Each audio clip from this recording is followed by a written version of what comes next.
game. Re-aim. Re-aim ang nakalagay, pero nung nag-research ako, sabi ng iba, it is realm. So, ano to, no? Mini chainsaw. Specifically, 6 inches yung haba nung kanyang chainsaw. Yung kanyang, yung pamputol, no? So, di baterya siya, at nagiging common na yung mga ganitong items ngayon at mabibili mo sa murang halaga, which is good.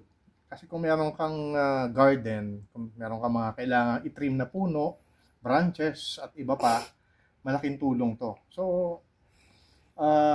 first time kong gagamit nito at kaka-assemble ko lang nito ngayon. Testingin natin, no?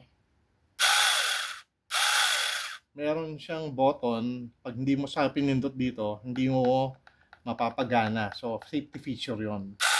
Meron kang guard dito para sa kamay mo. Ay, testingin natin, no? Simulan natin sa maliit na sanga.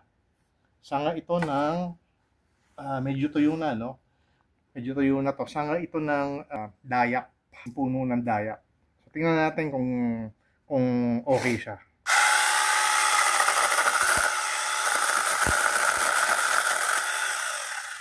Okay, kailangang hawakan mo siyang mabuti para hindi mo ma-experience yung nangyari na nakita nyo na tumatalon-talon, no? So, isa pa. Kailangan mahigpit ang hawak kasi delikado.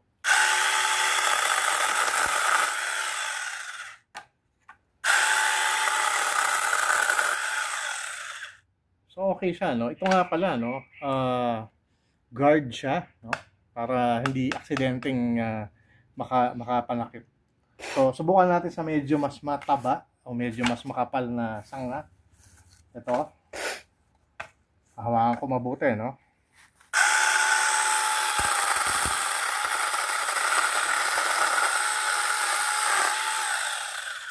So, saglit lang, naputol ko. So, yung ganitong size, tamang-tama lang to for home use, no? 6 inches. Meron mas mahaba yung 8 inches, meron din yung 10 inches.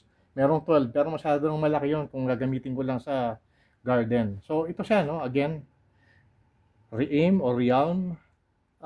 Kung interesado kayong bumili nito, ilalagay ko na lang sa link o dun sa comment yung link kung saan ko ito nabili. So, thank you for watching.